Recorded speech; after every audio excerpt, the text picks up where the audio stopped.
आप देख रहे हैं आजाद बोल इंडिया का हेडलाइंस शो। आज है 30 नवंबर 2025। मैं हूं आदिल खान आजाद।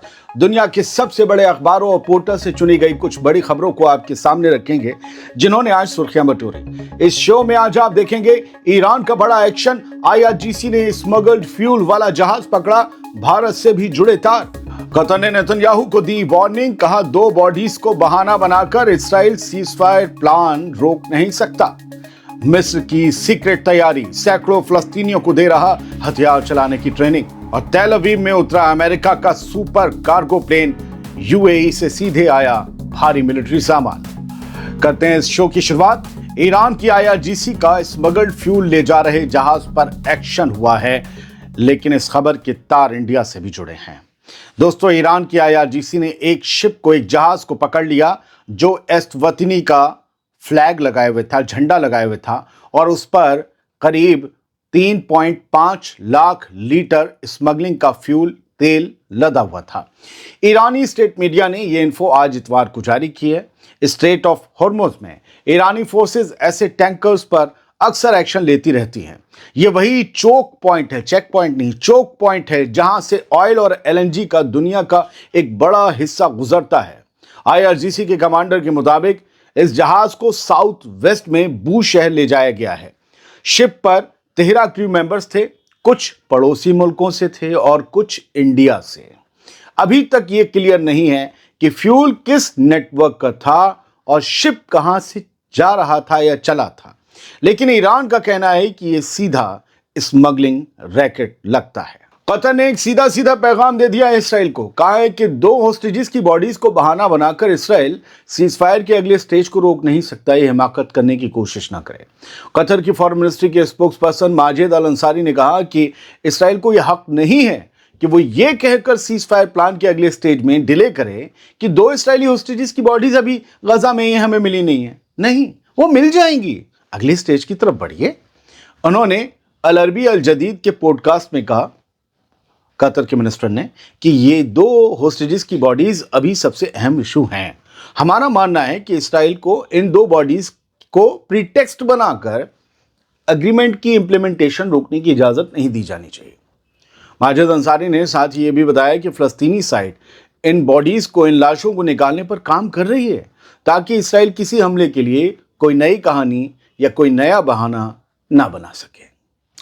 मिस्र चुपचाप एक बहुत बड़ी तैयारी कर रहा है। गजा के लिए सैकड़ों फलस्तीनी पुलिस अफसर ट्रेन कर रहा है, उन्हें हथियार चलाने की ट्रेनिंग दे रहा है, उन्हें निजाम संभालने की ट्रेनिंग दे रहा है। एक फलस्तीनी ऑफिशियल ने एएफपी को बताया कि मिस्र सैकड़ों फलस्तीनी पुलिस अफसरों को ट्रेन कर रहा है ताकि उन्हें जंग के बाद गजा की सिक्योरिटी फोर्स में शामिल किया जा सके। अब सिक्योरिटी फोर्स में शामिल होने वाले शख्स या लोग सिंघाड़े तो छीलते नहीं हैं, हथियार ही चलाना सीखते हैं।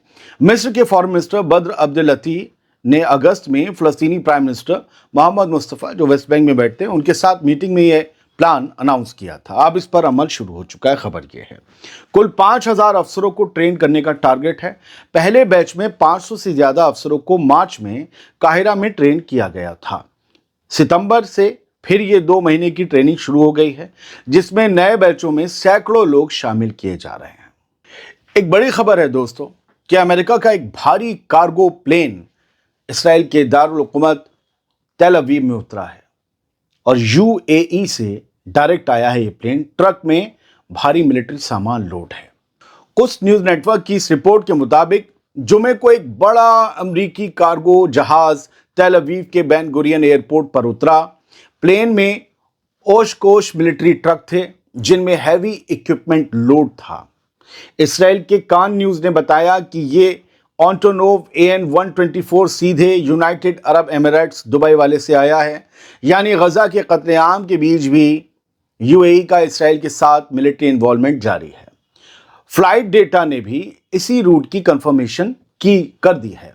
The centre of international policy के मुताबिक अक्टूबर 2023 से मई 2025 के बीच इसराइल को $4.2 बिलियन का यूएस मिलिट्री सामान मिला है। अमेरिका से मिलिट्री मदद $4.2 बिलियन की मिली है। इसमें टैंक, गोला बारूद, एक्सप्लोजिव्स, एयरक्राफ्ट के पार्ट्स, सब कुछ मिला है। इसके अलावा $3.3 बिलियन हर साल फॉरेन मिलिट्री फाइनेंसिंग मिलती है, $500 मिलियन के मिसाइल डिफेंस सिस्टम अलग से जो है उसके लिए मिलते हैं। इस खबर के सामने आते ही अमेरिकी कांग्रेस यानी वहां की पार्लियामेंट में गर्मी बढ़ गई। कई मेंबर्स ने वार्निंग दी कि बिना रोक टोक हथियार भेजना अमेरिका को भी वॉर क्राइम में फंसा सकता है, क्योंकि वैसे भी इसराइल और नेतन्याहू वॉर क्रिमिनल के तौर पर मशहूर हो चुके हैं, केस भी चल रहा है।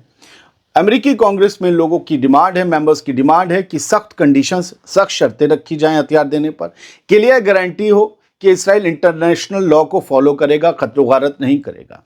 ह्यूमन राइट्स ग्रुप्स का इल्जाम है कि गजा तबाह हो गया, इसके लिए अमेरिका की पॉलिटिकल और मोरल जिम्मेदारी दोनों बनती है और उन्हें जिम्मेदार ठहराया जाए।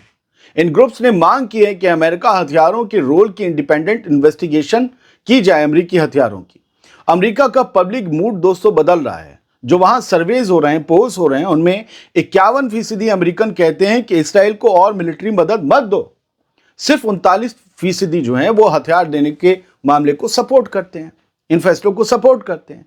एनालिस्ट भी ये कह रहे हैं कि ये ट्रेंड कांग्रेस पर प्रेशर बढ़ा सकता है, लेकिन अमेरिकी एडमिनिस्ट्रेशन टस से मस नहीं हो रहा। सरकारी लाइन जो है वो यही है कि हम उम्मीद करते हैं कि इसराइल सिविलियंस को प्रोटेक्ट करे और गजा में एड एक्सेस बढ़ाए, जो वो नहीं करता। 70,000 लोग मार दिए गए। अमेरिका क्या बुड़बक है जो समझ नहीं आ रहा?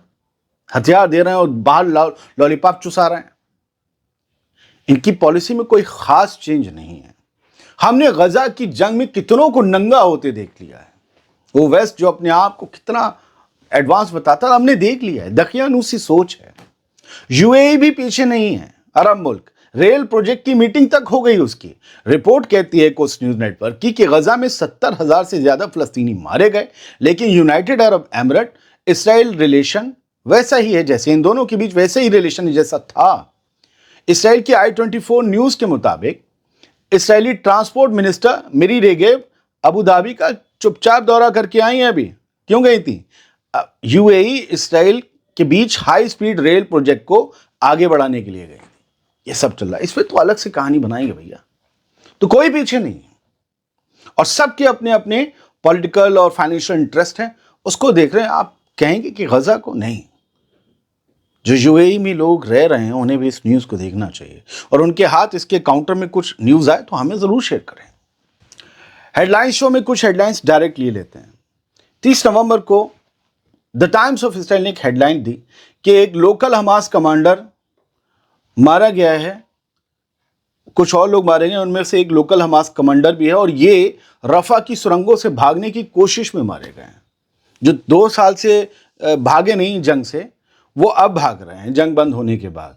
और कहा है कि इनके पास से इसराइल के पहले मारे गए फौजी की राइफल भी बरामद हुई है और उस फौजी की ये इन्होंने जो है वो तस्वीर नीचे दी हुई है और ये हाथ में जो राइफल है ऊपर फौजी के बताया ये वो राइफल है जो पहले छीन ली गई थी। नीचे ये फौजी दिया है जिसको कहा गया था इसकी राइफल इसे मारकर इसकी छीन ली थी। आज 30 नवंबर की सुबह ये कहा गया कि एक ऑपरेशन चलाया आईडीएफ ने, उसमें जो है 3 लोग मारे गए और तीनों हमास के थे और इसमें एक हमास का एक कमांडर भी है। दूसरी हेडलाइन द जेरूसलम पोस्ट की देखिए, हमास टेररिस्ट, ये हमास को टेररिस्ट कहते हैं, Hamas terrorist surrenders to IDF after crossing Gaza yellow line.